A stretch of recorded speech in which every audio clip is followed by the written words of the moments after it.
Hello and welcome to Strange Stories. It's great to have you here. We are all about sharing stories of near-death experiences from around the world in the hopes of bringing some light and inspiration to your day. Our daily videos offer a glimpse into what lies beyond this life, and we believe that they can help us all appreciate the gift of life a little bit more. If you enjoy our content, please consider liking, subscribing, and hitting the notification bell to stay up to date on all of our latest videos. Your support means the world to us and helps us continue to grow. And to our returning viewers, welcome back. We're thrilled to have you with us again. So go ahead, grab a cozy blanket, get comfy, and join us for today's incredible near-death experience story. Story number 1. I'm not sure where to begin, so I'll start at the beginning. At the age of 4, I was adopted by an American Greek family. I was raised as an only child, so I never considered the possibility that anyone else in the world shared my DNA. My parents were always truthful with me and took me to my birth island, Corfu Kerkyra, Greece, throughout my life, even showing me the orphanage and foster home where I once lived. Jump ahead to the hospital, where I was baffled as to why, for the 42nd time in my life, I was fighting what had always been diagnosed as walking pneumonia. Only this time, I was worse than before, so I dialed 911 and was rushed to the hospital CICU ward. My heart stopped not long after I arrived. I was no longer in a hospital bed, but rather in a vast bluish-white infinity that radiated much peace and beauty. The vastness consumed me, but expanded all around me. I simply stood, or pretended to stand, and took in the peace and immense beauty. Then, as if I'd awoken from a dream, I realized I died. I was overcome with sadness as I considered everyone I'd just left behind and wondered who would look after them. At the same time, I felt the presence of another person. On my right side stood a man, for lack of a better word. I could hear him, but I have no recollection of him or of me ever speaking. It was almost as if I could hear what he was thinking, and he could hear what I was thinking. "Do not worry," he said when he heard my concern. "Everything is fine." With those words, I felt the weight of the world, the entire world, simply roll away as unbelievable peace and complete acceptance engulfed my very essence. When I turned to my right to face him, he said, "Do not look me in the face." I followed his instructions. "Look beyond," he added. When I did, the vastness seemed to dissipate, revealing the abundance and enormity of the term cosmos. I could see suns, planets, galaxies, and universes all around me, each teeming with a radiance of life that no words could truly define. Not life as we know it, but an energy, vibration, and joyful ambience of which we're all a part of. I hope that was clear. After what appeared to be hours of observation, the vastness of peaceful bluish white returned. He then pointed into the vastness, and I saw something completely unexpected. I saw the silhouette of a young man standing before me, holding what appeared to be a cat in his arms. And I know many will think this is crazy. I could sense his love, his smile, his beauty, and his joy. I don't know why, but I knew him. That I was connected to him, that he was a part of me. I was so engrossed in the enormity of the moment that I felt compelled to run towards him, grab him, and hug him.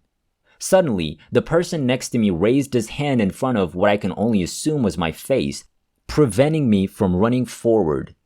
"You must return," he said. "You have a lot to get done." I didn't want to return, but I knew I had to do what he said. He then told me a secret that he promised to keep hidden deep within my soul core being until the time came. He then waved his hand past my face core essence, and I was transfixed by the draping of a long sleeve, similar to that worn on the robes of a judge or high-ranking religious official, as it followed the flow of his arm. Colors I'd never seen or known the names of began to radiate from it, and I was surrounded by a bouquet of brilliant, beautiful colors. I was standing in the hospital room the next thing I knew, watching people work on someone in the hospital bed. I kept an eye on one female doctor in particular because she wore a fuchsia blouse underneath her doctor's coat, which stood out against the other gray and white colors. When I opened my eyes 2 days later, she was standing over me and I asked her what had happened to my roommate. I told her I had observed her working on my roommate and told her everything she'd done. I inquired as to whether my roommate had died. She gathered the nurses and doctors who'd been present, and when I told them what I'd seen, they told me I'd never had a roommate and that it was I they were working on. They then informed me that my heart had stopped for more than 5 minutes. For the next 2 weeks, I argued the point. The question. When I came to, I kept thinking about the colors that shot from my guide's sleeve and the silhouette I saw in the vastness. I'm not sure what compelled me, but I took my adoption papers from the security box, opened a Facebook account, found everyone on the island of Corfu with my biological mother's last name, and sent each a friend request. As soon as they agreed, I told them who I was and why I was looking for this woman. People immediately responded that they knew or had heard of me because I was born in a small village to a woman out of wedlock, which was a scandal among the villagers. One who lives in Athens read my request and he tracked down my biological mother through people he knows, calling her and telling her, "Someone is looking for you on Facebook." I received a friend request a few days later from someone who used a code name. I accepted because I was on the hunt at the time. He then texted me a phone number and told me to call it. I called a cousin in Greece and asked him to call the number because I wasn't sure if it was a scam or not. My cousin returns my call and tells me the most shocking story this little only child has ever heard. "I just hung up the phone from speaking with your brother, and I know he's your brother because I know him," he explained. "I grew up with him and am familiar with this entire family. They sent us photos of themselves after we made contact." My sister. When they sent the pictures, they told me I had 4 younger brothers, but not that one of them was dead. They sent a picture of my one brother with the caption, "He died," in the pictures. He's holding a cat in his arms in the photo. Also, and this may seem strange to some, but in Greek tradition, people are frequently named after someone who's no longer alive or is presumed dead. They assumed I was dead after 17 years and never heard anything about me, so they named this brother Spyro as well. He is now my spiritual guardian and protector, and he's always near my heart and at times all around me. After 47 years apart, I flew to the island in 2009 and met my 3 living brothers, biological mother, and all of my nieces and nephew for the first time. I also went to the cemetery to greet my guardian angel's final resting place. Present. I'm not out of the woods yet because I never had walking pneumonia, but rather viral cardiomyopathy. A virus had infiltrated my heart and remained undetected throughout my life. I've been on the heart transplant waiting list for 7 years and I'm still beating the odds. In truth, I suppose it is still not my time. Story number 2.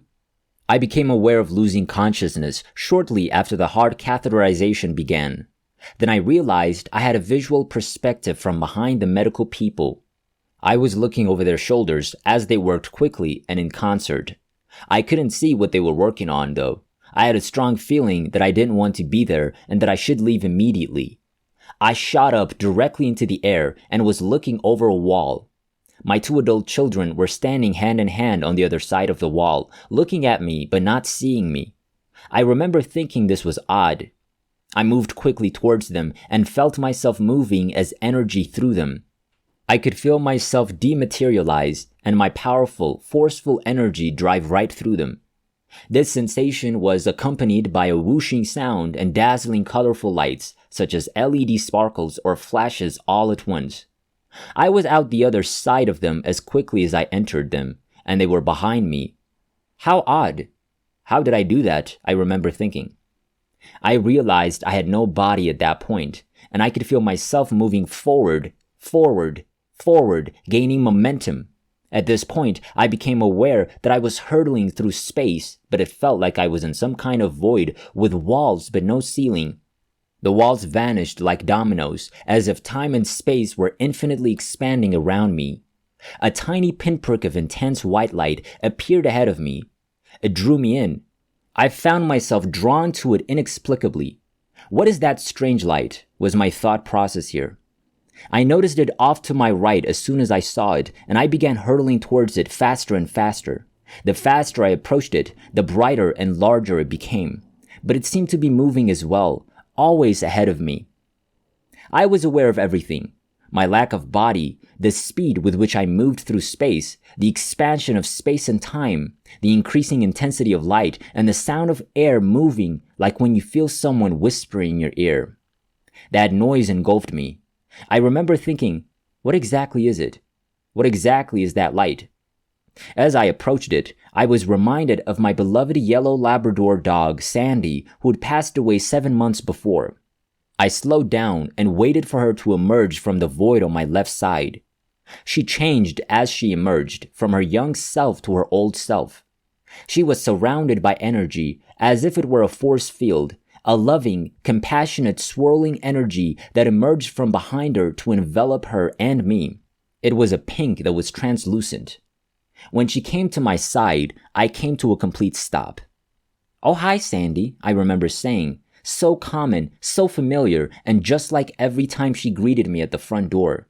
I became aware that she had suddenly dropped beneath me and that I'd locked onto her. I was directly above her, looking down, and I could smell her and feel her fur on her back. How strange, I can feel her fur but have no hands. I don't see my hands touching her, I recall thinking. As quickly as it happened, she was directing me back, in the direction I'd come from. Going back seemed to be faster. My son and daughter were there again, and I went through them with her.